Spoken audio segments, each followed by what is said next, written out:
देश की वित्त मंत्री निर्मला सीतारमण ने 2025 का बजट जो है वो पेश किया है, लेकिन आम लोग इस बजट को लेकर के कितना खुश हैं और 12 लाख तक की छूट जो है इनकम टैक्स में जो दी गई है उसको लेकर के दिल्ली के लोग क्या सोचते हैं। हमारे साथ तमाम लोग हैं, डॉक्टर्स भी हैं, महिलाएं भी हैं और बिजनेसमैन भी हैं और चार्टर्ड अकाउंटेंट भी हैं।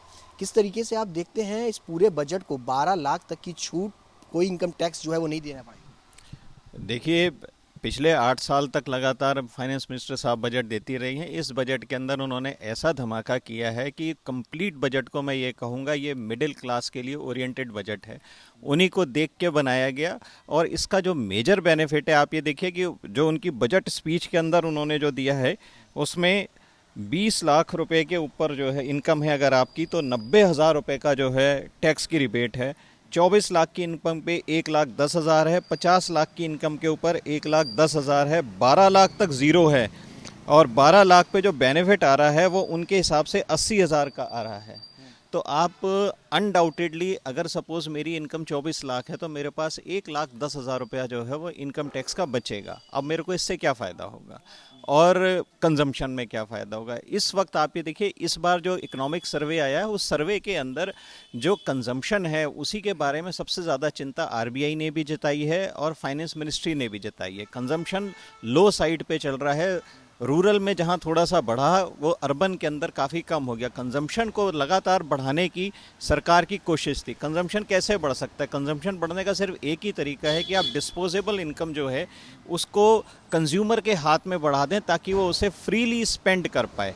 और ये फ्रीली स्पेंड करने से गवर्नमेंट को डबल फ़ायदा होता है। अगर गवर्नमेंट ने अगर यहाँ पे टैक्स रिबेट हमें मान लो 1,10,000 हमारे पास छोड़े तो ये गवर्नमेंट के पास किसी ना किसी रूप में इनडायरेक्ट टैक्सेस से वो पैसा पहुँच जाता है। इसके साथ उन्होंने एक काम और बहुत बढ़िया किया है कि इस बार टीडीएस के जो प्रोविजंस हैं उनके अंदर होल हार्टेडली उन्होंने रिबेट्स दी हैं। आप ये देखिए, पहले जो बैंक का जो इंटरेस्ट आता था 94A के अंदर, उसमें सीनियर सिटीज़न का 50,000 रुपये से ऊपर टीडीएस काट लिया जाता था। अब उस लिमिट को बढ़ा के इन्होंने 1 लाख रुपए कर दिया है। ये बड़ा वेलकम है, सीनियर सिटीजन्स को इससे बड़ा फ़ायदा हो मिलेगा। सीनियर सिटीजन भी हैं, सरकार ने पिटारा खुला है, आपके लिए लगता है कि वाकई फ़ायदेमंद है? देखिए, फ़ायदेमंद तो है ही, अगर कुछ दे रहे हैं तो कोई रिबेट दे रहे हैं। हालांकि जैसा कि संजय भाई ने अभी बोला, कोई जाएगा वापस ही किसी ना किसी वे में इनडायरेक्ट टैक्सेस में उस इधर उधर। लेकिन इन्होंने एक काम जो और सीनियर सिटीजन्स के लिए डिमांड थी कि भाई जो मेडिक्लेम वगैरह है उसके ऊपर भी जीएसटी हट जाना चाहिए या कम हो जाना चाहिए, लेकिन वो उसके बारे में इन्होंने मेरे ख्याल कुछ नहीं किया है, नहीं छेड़ा इसका। मैंने अभी पढ़ा नहीं है अभी। लेकिन टीडीएस में जो राहत मिली है वो फ़ायदा रहेगा? टीडीएस पे फ़ायदा तो रहेगा ही रहेगा। अगर 1 लाख तक का वो दे रहे हैं तो डेफिनेटली फ़ायदा होगा। हमारे साथ डॉक्टर भी हैं, कैसे आप देखती हैं इस पूरे बजट को? Individually I am very happy regarding this budget. जो गवर्नमेंट ने, सरकार ने जो टैक्स रिजीम चेंज करी है, it is going to have a very positive effect on the overall society, so I am very happy about it. सरकार से उम्मीद थी? बिल्कुल थी जी हाँ। कितने समय से थी, कब से उम्मीद थी ये कि सरकार जो है लाएगी? 8 साल बता रहे हैं, किस तरह से उम्मीद थी? हमें तो हर साल ही उम्मीद होती है, बट इस साल ये पॉजिटिव उसमें चेंज हुई है, तो we are very happy about it. Middle class को बहुत फ़ायदा मिल रहा है सर, जैसे बता रहे हैं कि मिडिल क्लास को बहुत फ़ायदा है। सरकार भी कह रही है कि 12 लाख तक की छूट, एक मिडिल क्लास को ध्यान में रखते हुए पूरा ये बजट जो है वो तैयार किया गया। आप महिला हैं, घर भी चलाती हैं, वर्किंग है? हाँ जी, मैं एक डाइटिशियन हूँ और मेरा नाम दीपा है और मैं भी इस बजट से सच में बहुत खुश हूँ, क्योंकि जो रिबेट सरकार ने दी है, आजकल हर आदमी ये कहता है ये चीज़ महंगी है, वो चीज़ महंगी है, तो रिबेट से कहीं ना कहीं सबको राहत मिली है और हमारे भी कम से कम 80 से 90 हज़ार का टैक्स बच रहा है, तो of course we are very happy. और मतलब जो मिडिल क्लास के लिए बजट बना है ये बहुत ज़रूरी था उनको रिबेट देना, क्योंकि हर चीज़ दिन पे प्रतिदिन थोड़ा बहुत तो महंगी हो ही रही थी, तो इससे सबको अच्छा लगेगा। मतलब 90,000 की छूट मिल रही है पूरे इस टैक्स स्लैब में, क्या करेंगे इस बार? अरे भाई, घर अच्छे से और चलाएंगे, जो नहीं सोच पाते थे चीज़ें लेने की वो भी ले लेंगे। चलिए सर, आप कैसे देखते हैं इस बजट को? Hi, I am Sachin Bindal. Definitely we all are very happy. मतलब कभी भी अगर बजट के बाद फ्रेंड्स एंड फैमिली या सोशल सर्कल में डिस्कशन होती थी तो हमेशा मिडिल क्लास और लोअर मिडिल क्लास को कंप्लेंट रहती थी कि they have always been neglected. But fortunately ऐसे ही जैसा कि सर ने कहा कि 8 सालों के लंबे इंतजार के बाद finally, because we all were expecting a lot from the Modi government. हालांकि ठीक है कि इसको दोनों एंगल से ज़रूर देखा जाएगा कि इलेक्शंस आ रहे हैं, just before elections they have done this, but election तो सिर्फ दिल्ली में है ना, एंड बजट तो सभी के लिए है। तो ऐसा नहीं कह सकते हम कि ये बिल्कुल ही पॉलिटिकली ओरिएंटेड बजट है। मतलब आई विल स्ट्रांगली बिलीव कि somehow finally they have looked for the benefits which were neglected from long time for the middle class. तो मुझे लगता है कि बहुत बहुत अच्छा रहेगा इससे, और लोगों को काफ़ी हेल्प भी मिलेगी, कंसिडरिंग कि जो महंगाई हर साल बढ़ती चली जा रही है, उसके लिए एक डेफिनेटली रिलीफ का काम करेगा।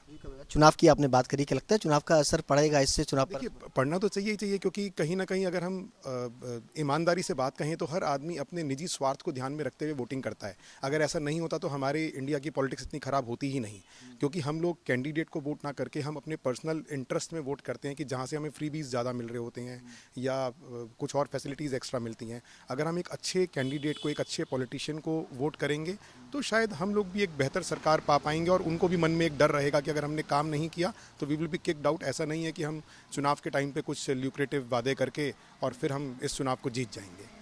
तो फ्री बीज का ज़्यादा फायदा रहता है या फिर ये जो छूट मिली है टैक्स में, इसका फायदा चुनावों में मिलेगा? देखिए, फ्री बीज का आई डोंट बिलीव कि वो बहुत अच्छी चीज़ है, क्योंकि मेरी अपनी सोच है कि फ्री बीज के बजाय अगर ओवरऑल हम पूरी पब्लिक के लिए सोचे और उनके लिए नियम या बजटिंग करते हैं तो वो ज़्यादा बेनिफिशियल है। चुनाव में फायदा मिलेगा? हाँ, चुनाव में मिलना तो चाहिए। फ्रीबीज से रिलेटेड जैसे आपने अभी फ्रीबीज की बात करी है, फ्रीबीज को जो है ना हम दो हिस्सों में क्लासिफाई कर सकते हैं। पहला हिस्सा वो है कि जो मासेस के अंदर एवरी पर्सन को अवेल हो फ्रीबी, चाहे उसकी इनकम 1 करोड़ रुपया है, चाहे उसकी इनकम 0 है, तो वो उस कंडीशन के अंदर फ्री भी नहीं बनती है। वो ये बनती है कि आपने किसी चीज़ पे कंजम्पशन बेस करके या कोई क्राइटेरिया बना के सबको एक बेनिफिट प्रोवाइड किया। एक आपने वो फ्री भी है जो सिर्फ इलेक्शन जीतने के लिए आपने देना चालू किया एक पर्टिकुलर सेक्शन को, उसको फ्री बी के अंदर क्लासीफाई करना है, क्योंकि कारण क्या है ना, hard earned tax payer money है जो कि ड्रेन में जा रही है। सिर्फ इलेक्शन जीतने के लिए पार्टियां फ्रीबीज अनाउंस करती हैं। आज आप देखो, आज दिल्ली के अंदर इलेक्शन है, 5 तारीख को पोलिंग है, तीनों पार्टियों ने अनाउंस कर रखा है, एक 1,000 रुपया दे रही है, एक 2,100 रुपये महीना दे रही है, एक 2,500 रुपये महीना दे रही है। अनडाउटेडली कोई भी पार्टी इलेक्शन आएगी तो उतना पैसा पे करेगी। अब उस जो आगे वाला बंदा है या जो लेडी है जिनको भी वो देने जा रहे हैं, उनकी एलिजिबिलिटी है या नहीं है। ऑफ कोर्स जो हमारी हार्ड अर्न्ड मनी है वही मनी जाके हमारे ड्रेन के अंदर जा रही है। इस फ्रीबी के ऊपर हमेशा रोक लगनी चाहिए। आप लोक लुभावने वादे करके और सिर्फ इलेक्शन जीतना चाहते हैं, इलेक्शन जीतने के लिए फ्रीबी नहीं होनी चाहिए। ये नहीं होनी चाहिए, लेकिन इस तरीके के टैक्स में छूट मिलनी चाहिए। देखिए, ये टैक्स की रिबेट जो है ये हार्ड अर्न्ड मनी है, गवर्नमेंट के फाइनेंसिस के ऊपर है। आप एक चीज़ से अंदाज़ा लगाइए कि गवर्नमेंट के पास कमिटमेंट्स हैं कि उन्हें इंफ्रास्ट्रक्चर स्पेंडिंग करनी है।